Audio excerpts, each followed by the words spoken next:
राजा भोज, जरा रुकिए, कहाँ जा रहे हैं? न्यायी में परम न्यायी, वीरों में परम वीर, महाराज विक्रमादित्य के सिंहासन पर बैठने? नहीं राजा भोज, तुम इस सिंहासन पर बैठने के योग्य नहीं हो। जरा सोचो, ऐसा कौन सा गुण है तुम में जो तुम्हें 32 पुतलियों वाले सिंहासन पर बैठने के योग्य बनाता है? है कोई ऐसा गुण? रुको, मैं तुम्हें महान सम्राट वीर विक्रमादित्य की कहानी सुनाती हूँ। एक दिन की बात है, वो अपने दरबार में इसी सिंहासन पर विराजमान थे।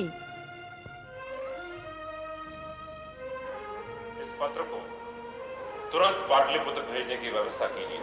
जो आज्ञा महाराज। और इनसे कहिए कि यदि यह स्थिति पर नियंत्रण न कर सके तो हमें तुरंत सूचित करें।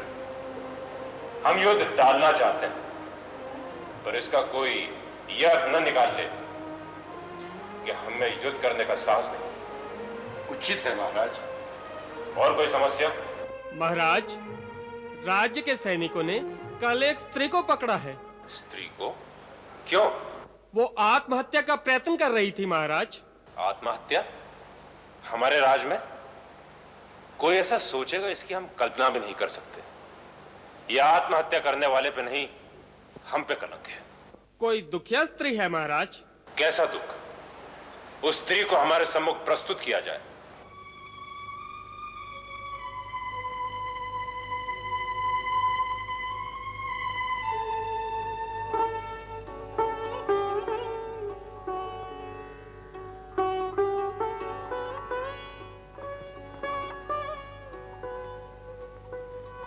क्या बात है देवी? सुना है तुम आत्महत्या करने का प्रयास कर रही थी। इतना नहीं जानती आत्महत्या पाप है, अपराध है? हमें पूरी बात बताओ, तुमने इन्हें कहां देखा? महाराज, रात्रि में जब हम दोनों छिपरा नदी के पास बस्ती में पहरा दे रहे थे, तब हमने इसे पानी में छलांग लगाते देखा। हम दोनों ने तुरंत नदी में कूद इसे बाहर निकाला। तब महाराज ये जोर जोर से चिल्लाने लगी कि मैं मरना चाहती हूँ, मुझे छोड़ दो, और वापस नदी की ओर भागने का प्रयास करने लगी। विवश होकर हमें इसे बंदी बनाना पड़ा महाराज। तुम्हें क्या दुख है देवी? महाराज, हमने इसके कोई उत्तर न देने पर इसके आस पड़ोस के लोगों से पूछा। पता लगा कि ये स्त्री अकेली रहती है और विक्षिप्त सा जीवन जी रही है। हमें अपनी पूरी बात बताओ देवी। तुम्हारी समस्या क्या है? तुम कौन हो? तुम्हारा दुख क्या है? ऐसी कौन सी पीड़ा है जिसके कारण तुम अपने प्राण देकर हमारे राज्य के गौरव को कलंकित करने जा रही थी?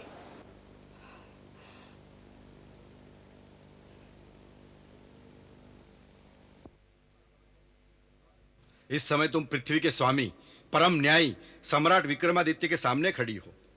राजा तो पिता के समान होता है। निसंकोच कहो, तुम्हारी क्या समस्याएं हैं? अपराधी जो भी होगा, महाराज उसे अवश्य दंड देंगे। महाराज क्या अपने आप को दंड देंगे? उनकी राजाज्ञा ही तो मेरा दुर्भाग्य बन गई है। इतने दिनों से मैं सोच रही हूँ, किसे दोष दूं, किसे अपराधी कहूँ। अंत में मैंने यही सोचा, मेरा दुर्भाग्य ही मेरा अपराध है, तो क्यों नहीं मैं अपने आप को दंड दे दूं? क्यों नहीं? जब तक तुम विस्तार से नहीं कहोगी, हम इस गुत्थी को नहीं सुलझा सकेंगे देवी। मैं भैरव दत्त की पत्नी हूँ। भैरव दत्त? हमारा विश्वसनीय गुप्तचर है महाराज। आपका विश्वसनीय गुप्तचर, आपकी आज्ञा से प्राणों पर खेल जाने वाला बावला सेवक, आपकी आज्ञा का विवाह के माह पर भी नहीं हुए, राजाज्ञा पाकर उज्जैनी से दूर कहीं चला गया। पूरा 1 वर्ष बीत जाने पर भी नहीं लौटा। ना उसने मेरी सूत ली, ना कोई संदेश ही भेजा। यदि इस संसार में वो कहीं जीवित होता।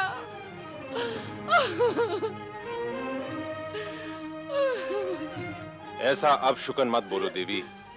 वो विक्रमादित्य का सेवक है, उस पर उंगली भी उठाने वाले को कड़ा दंड मिलेगा। वो जहां भी है सुरक्षित है। कोई वर्ष भर पूर्व आपने प्रजा की स्थिति जानने तथा किसी अनहोनी घटना या षड्यंत्र की सूचना बटोरने सभी दिशाओं में अपने गुप्तचर भेजने की आज्ञा दी थी। भैरव दत्त को आपने दक्षिण की ओर समुद्र की सीमा तक भेजा था। शेष सारे आ गए, पर वो नहीं लौटा तो उसकी खोज करने का प्रयत्न किया गया या नहीं? सैनिकों को भैरव दत्त की खोज में भेजा था, पर वे निराश लौटे। उनका अनुमान था कि वे कोई दुर्घटना में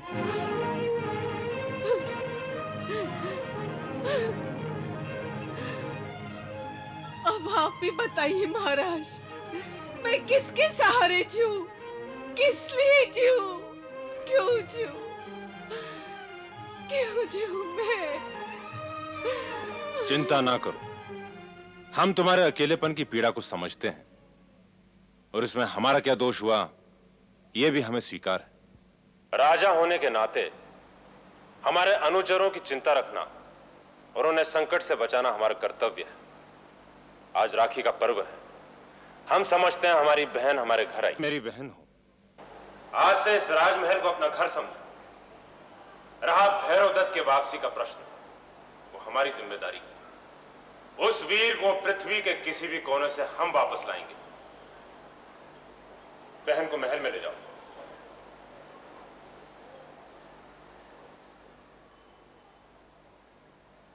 महाराज, दक्षिण के समुद्र के पास द्वीपों में कुछ अनहोनी घटनाओं की सूचना कुछ यात्रियों ने दी है।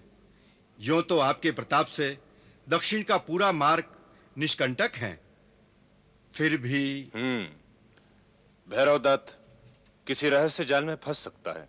भैरव दत्त की खोज में शीघ्र ही कुछ सैनिकों को भेजा जाए महाराज। वे नहीं, हम जाएंगे उसकी खोज में। क्या? एक साधारण से सेवक की खोज में महाराज का स्वयं जाना उचित नहीं। भैरव दत्त यदि जीवित होगा तो स्वयं ही लौट कर आएगा। भैरव दत्त की पत्नी को धन देकर विदा कर दीजिए महाराज, वे संतुष्ट हो जाएगी। स्त्री का धन है उसका पति, हम उसे भैरव दत्त के साथ विदा करेंगे। आप भूल रहे हैं कि उसकी पत्नी हमारी बहन भी है। हमारा कर्तव्य दोहरा है, भाई के नाते भी राजा के नाते भी। विश्वास रखिए, देवताओं का आशीष मुझे प्राप्त है और मनुष्य की सीमा में जो भी संभव है मैं करूंगा। मंत्री जी, हमारी यात्रा की व्यवस्था कीजिए। जो आज्ञा महाराज।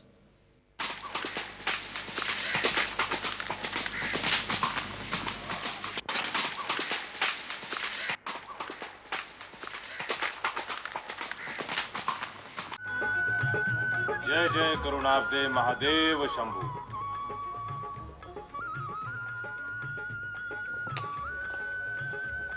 पंडित जी, यहाँ यात्रियों को ठहरने के लिए कोई स्थान है?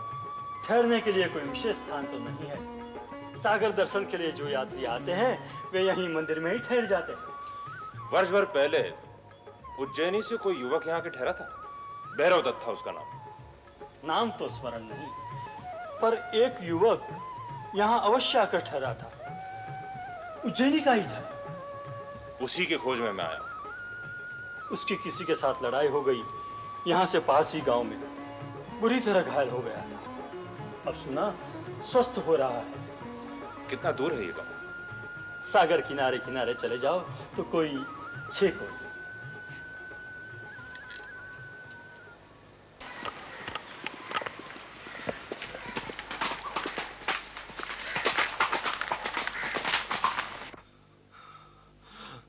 कोई भी साहसी वीर नहीं है इस गांव में। एक अत्याचारी अत्याचार कर रहा है और तुम सब अपनी आंखों से देखकर कुछ भी नहीं कर सकते। धिक्कार है ऐसे जीवन पर। हम क्या कर सकते हैं भैरव दत्त?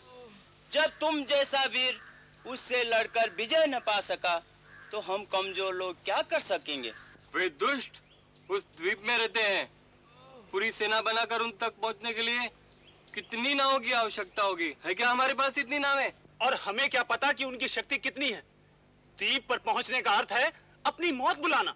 यह परम शक्तिशाली विक्रमादित्य का राज्य है और तुम सब प्रजा हो उनकी। अपने सम्राट का एक गुण तो होता तुम में। ठीक है, ठीक है, मैं ही लड़ूंगा उनसे जाकर। मेरे लिए एक नौका की व्यवस्था करो। मैं लड़ूंगा उससे। काश मैं महाराजा विक्रमादित्य तक ये संदेश भेज पाता। मैं यही हूं भैरवदत्त। क्या बात है, तुम्हारी ऐसी दशा क्यों है? महाराज आप? हाँ, मैं तुम्हें ही खोज रहा था। क्या हुआ? मेरे कर्मचारी पर हाथ उठाने का साहस किसने किया? किसने मारा तुम्हें? महाराज, भैरवदत्त एक महाकाय राक्षस से लड़ बैठा। कौन महाकाय राक्षस? हमें पूरी बात बताओ। महाराज, आपने मुझे दक्षिण के सागर तट तक प्रजा की दशा और उसके सुख दुख के समाचार जानने भेजा था। मैंने पाया कि सर्वत्र संतोष है, संपन्नता है और प्रजा आपके गुण गाती है। पर ऐसे ही एक दिन मैं समुद्र किनारे बैठा था कि मैंने एक विचित्र दृश्य देखा।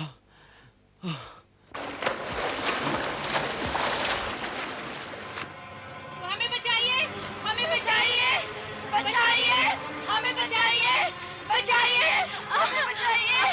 इस दुष्ट ने हमें अपने द्वीप पर कैद कर रखा है। हमें बचाइए, बचाइए, बचाइए, हमें बचाइए, बचाइए, बचाइए, बचाइए,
मैं बेबस था महाराज, उन सुंदरियों की रक्षा ना कर सका।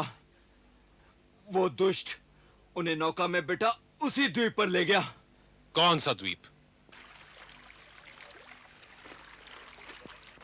द्वीप कितनी दूर होगा? कुछ कह नहीं सकते महाराज। अधिक दूर नहीं हो सकता। यदि वे दो कोमल कन्याएं नौका चलाती हुई यहां तक आ सकती हैं, तो हम तैरते हुए वहां जा ही सकते हैं। महाराज, मेरी प्रतीक्षा करना भैरवदत्त।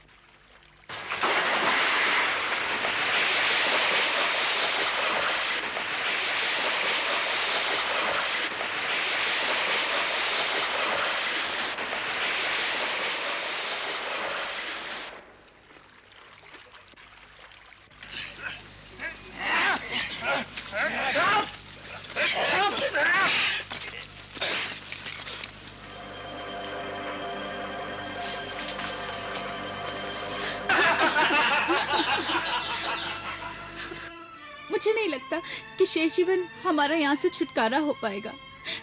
कभी हम अपने घर लौट सकेंगे, अपने माता पिता से मिल भी पाएंगे।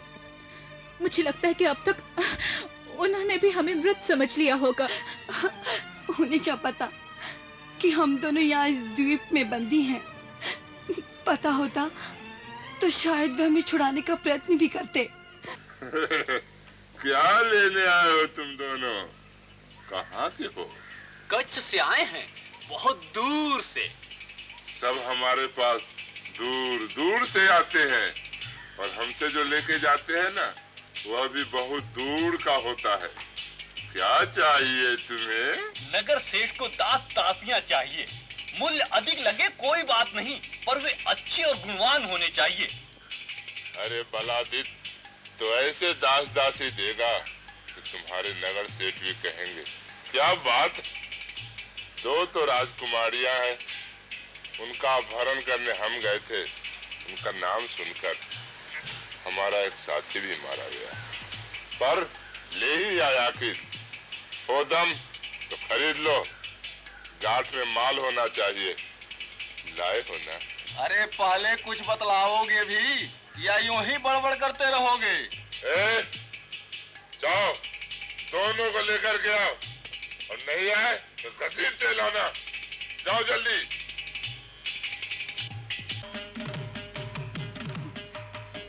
कौन हो तुम और यहाँ कैसे आए? चले जाओ यहाँ से, वरना ये लोग तुम्हें मार डालेंगे या दास बनाकर किसी के हाथ बेच देंगे। तुम साहसी पुरुष हो, पर तुम यहाँ अकेले हो। आप मेरी चिंता न करें, मेरा नाम विक्रमादित्य है। दूसरों को पीड़ित अवस्था में छोड़कर चले जाना मेरे धर्म में नहीं। आप अपने विषय में बताइए। हम दोनों बहनें राजा चक्रपाल की पुत्रियां हैं। महल के उद्यान में थी, तभी एक दुष्ट राक्षस हमें अपहरण करके यहाँ ले आया और अब हमें दासी के रूप में बेचना चाहता है। अब निश्चिंत रहे, आपका कोई कुछ नहीं बिगाड़ सकता। लगता है कोई आ रहा है। कोई बात नहीं।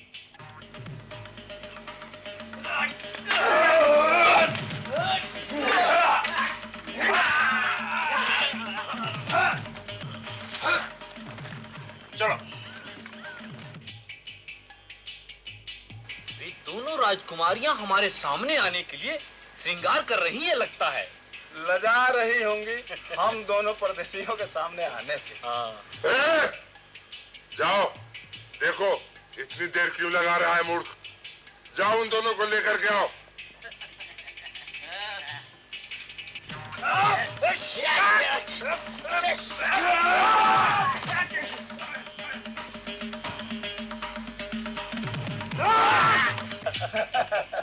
इसमें संदेह नहीं कि दोनों राजकुमारियां परम सुंदर होंगी।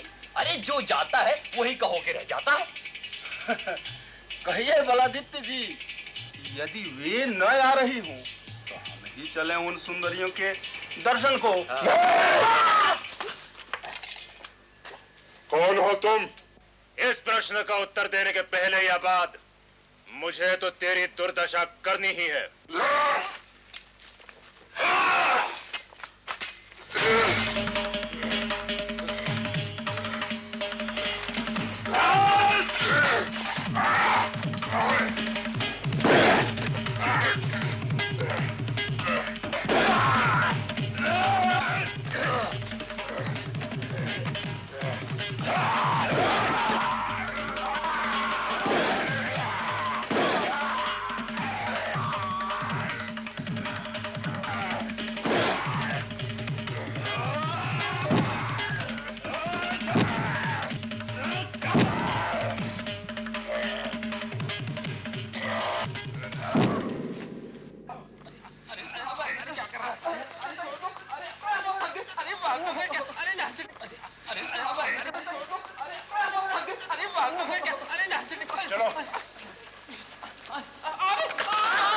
राजा चक्रपाल जी, ये रही आपकी दोनों बेटियां।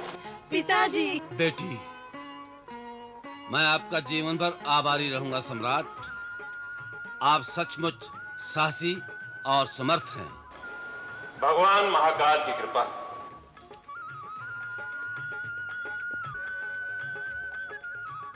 कहते हैं वीरता की अनेक गाथाओं के मूल में किसी स्त्री की आंख के आंसू होते हैं। इसने तुम्हारे ना रहने पर बहुत कष्ट सहा है। मेरी बहन को सुख से रखना। और हां, तुम्हारी वीरता और साहस के लिए यह पुरस्कार।